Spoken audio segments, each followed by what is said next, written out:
how it started. A couple of weeks ago, I was talking to my mom on the phone, and we were talking about a project that my brother needs to hand over. He had a deadline and everything, and it was a very big project. And he asked for my help. But the thing was that I didn't have time because you need to know that I'm doing an internship abroad, and I already have a lot on my plate, and I really didn't have any time or patience to give him.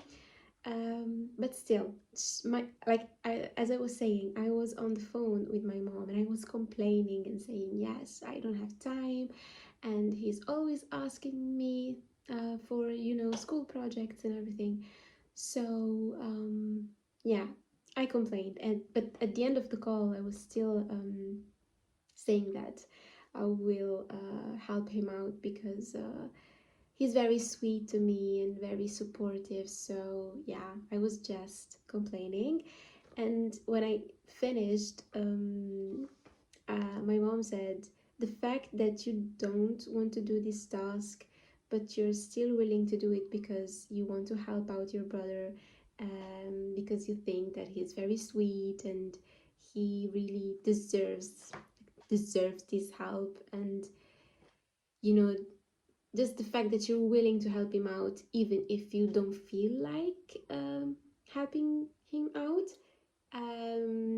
has reminded me of the sunnah of Jabr al-Khawatir. And I was like, what do you mean? What's Jabr al-Khawatir? And Jabr al-Khawatir, it's literally the translation for the person who mends heart. Okay, so basically this is what it means, like literally. And yes, it's the act of mending hearts, and it's not just like a virtue, it's literally the mission that many of our prophets had. Um, I'm sorry, I told you, English is not my first language. So yes, it's a forgotten sunnah because every prophet that was ever sent from Adam alayhi salam to Muhammad sallallahu alayhi wasallam carried the same mission, which was to mend hearts, to guide the lost, to uplift the broken, to bring people back to Allah. And it is not just a kind gesture, it's literally an act of worship, one of the highest forms of devotion. And it's why is it a forgotten sunnah? Because somehow today, in like today's self-centered and fast-paced world, we have forgotten about this, because I feel like, especially from 2020, we've become very self-centered and we really do things based on our mood, and we always say, okay, I don't feel like it, or there's someone else that can do it, or yeah, it's stepping over my boundaries, and the other person needs to feel me and feel that I don't want to. We are very like, yeah, that's not for me, like, please ask someone else, or it's me time, But I think when Allah gives us the opportunity to be there for someone, we literally have to seize these type of opportunities and be there for the people that ask for our help. This is very important. That's why it's such a forgotten sunnah. And even for the people pleasers like me, or for the people who are more empathic, we feel like when we're just kind and sweet to people, people usually take this for granted, and basically we don't feel like helping people anymore. But we are rewarded, like there is a big reward for all of this kindness. So please continue to do and to show love and to act as a Jabr al-Khawatir, please, because we are rewarded. And I'm gonna show you, I'm gonna state all the rewards and explain to you, please, let's just not um, keep this love and sweetness to ourselves. Okay, promise. Okay, so let's focus on Jabr. Jabr comes from Al Jabbar, which is one of Allah's 99 names, the one who mends what is broken, the one who heals what is shattered. So, what exactly does Jabr al Khawatir mean? It means mending hearts, lifting spirits, being a source of comfort, even when no one asks you to. And it is about seeing pain and choosing not to ignore it. How beautiful! It is a compliment, a helping hand, a silent act of care. It is choosing softness in a world that can be harsh.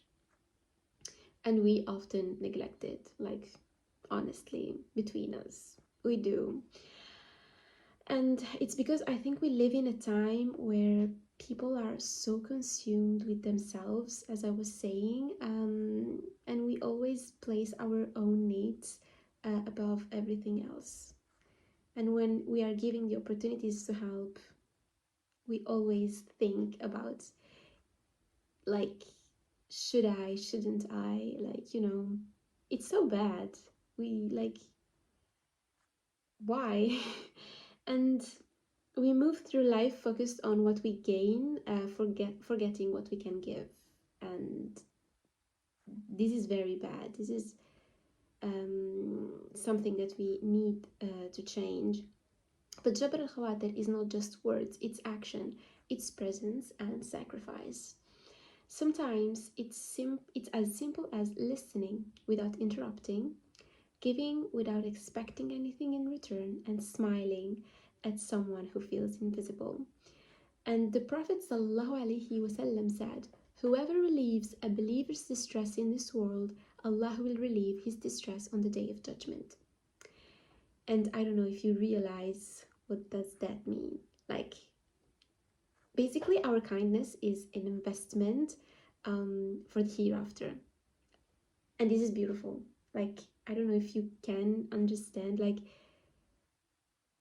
the fact that you are kind and sweet, and you always try to ease other people's pain, or just like listen to her, to them, and be there for them. This is just like the most basic human thing, and you are going to be rewarded for it. And literally, this is so beautiful. Like, I cried when I read this. And I want to give you some examples so you know what's like Jabr al Khawatir, and what does who can be Jabr al Khawatir. And one of the, the most basic example that I could think of was the older sibling who holds everything together. So if you are an older sibling, this one is for you. You are the one who carries burdens silently, and the one who listens to everyone's problems but has no one to confide in. And by the way, we do have Allah. So, and I have a little story time. One time I was helping my siblings with their projects and schoolwork. And since I am an older sibling, I was saying to them, yeah, I'm always helping you guys, but who's gonna help me? And I said this while we were eating, and I remember my brother said to me, oh, you have Allah. But he said it so spontaneously, like it really came out of nowhere, because we we were literally just discussing and laughing, and it came out so spontaneously from his mouth that I started crying, and I said, oh yeah, that's true. I do have Allah. And when I tell you that Allah has He has eased and simplified things for me so far, and every time I make dua and every time I ask Him for things, or just to help me and ease my pain and ease my tests in this dunya, He never misses. He never misses. Alhamdulillah. So, yeah, as an older sibling, I'm telling you that Allah sees it. Your silent sacrifices are written, and your patience will be rewarded. And on the days you feel unseen, please remember this. Whoever relieves a believer's distress, whether it can be from your family or friends, Allah will relieve his distress on the day of judgment. So your role is bigger than you think. And every act of care, every small sacrifice, it's all recorded. It's all worship. And the most beautiful part, every time you mend someone's heart, Allah is mending yours. Isn't it so beautiful? Isn't it Allah so kind? He's literally so kind. Second example, the friend who listens without judgment. In a world full of distractions, as I was saying, listening is a forgotten art. Most people don't actually listen, they just wait for their turn to speak. But sometimes Jabr al Khawatir, the one who mends heart, is as simple as being present. No interruptions, no checking your phone, no rushing to give advice, just listening. Because not everyone needs a solution. Sometimes people just need to feel heard, to feel that their feelings matter. And when you listen, when you truly listen, you are giving them something more valuable than gold. And that, my friend, is Jabr al Khawatir, like literally. It isn't so beautiful. It's so beautiful. Third example that I wanted to give you, the one who gives in secret. One of the most powerful forms of Jabr al Khawatir is giving without anyone knowing, like paying for someone's grocery without them knowing, or slipping money into someone's bag when you know that they're struggling, covering someone's meal without taking credit. Like, you're just out with a friend and you know that they do not have a lot of money, and you're just like, oh, today I wanna pay. I'm just so happy I wanna pay, and you don't want to make them feel like they do not have money. It's just something that, oh, today I just want to pay because I feel happy and I want to celebrate. Oh, let's do this. Oh yes, I have I don't know, I some excuse. You just can come up with some excuses and you just want to, oh yeah, I want to pay, and the person feel like, oh, and you say, next time you'll pay, next time you'll pay, and you make them feel, I'm sorry, and you make them feel like they do have money, they do have like um they're not like poor, but you make them feel like they can pay, but you want to pay. This is beautiful. I don't know if you feel what I want to just explain, but this is Jabr al Khawatir also. And it's because, like, real kindness doesn't seek recognition, and it's done for Allah and not for applause from people. And it is so beautiful, the fact that you want to share a moment with someone, share a meal with someone, and make them feel like seen and heard. And we are like rewarded for this, subhanallah. And what about the blessings? Let me tell you about the blessings and the rewards. So, what happens when you make Jabr al Khawatir a part of your life? Your own heart becomes softer, your own pain starts to heal, and you attract the mercy of Allah, the most merciful.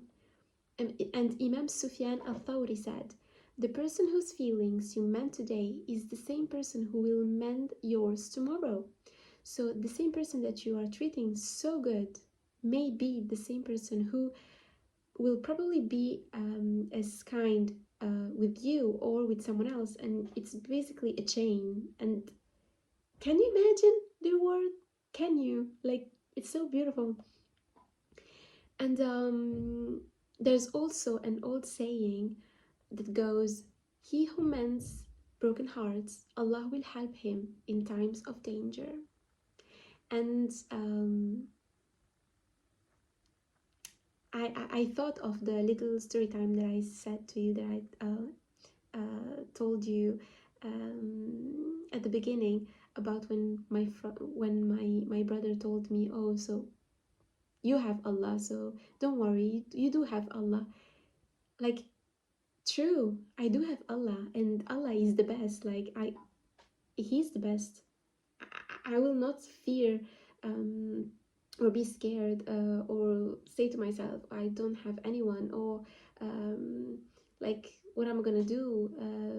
Like, who's gonna comfort me? Oh, I do have the most kind creator with me, and this is beautiful. I'm sorry, I get so excited I cannot even like speak. So yeah, and when you rush to help others, one day, when you are in great hardship, Allah will rescue you just as you rescued others. So please bear this in mind, because what you give always come back, here or in the hereafter. So yeah, in conclusion, I want to say that indeed your mission is bigger than you think. Perhaps the heart you mend will be loved by Allah. Perhaps Allah will love you for mending a heart He loves.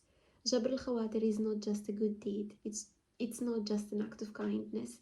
It is a pathway to Allah's love, mercy, and protection. So next time you see someone struggling, please do not hesitate. Please help them out, or just be kind, and let's spread kindness again. And it's our first time living. It's literally the first time living for everyone. So please, let's be kind and helpful to each other, because every act of kindness is a step closer to Him. And this is enough. Like, this can be like enough motivation for you to be kind. And at the end of the day, isn't what we all want. Yeah, yeah, in this dunya and in the hereafter.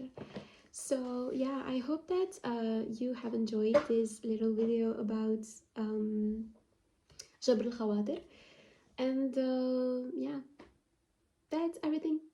I want to excuse myself for the little mistakes, English mistakes, but it is the last day of Ramadan, and tomorrow is Eid, yeah, and in like 2 minutes I'm gonna eat.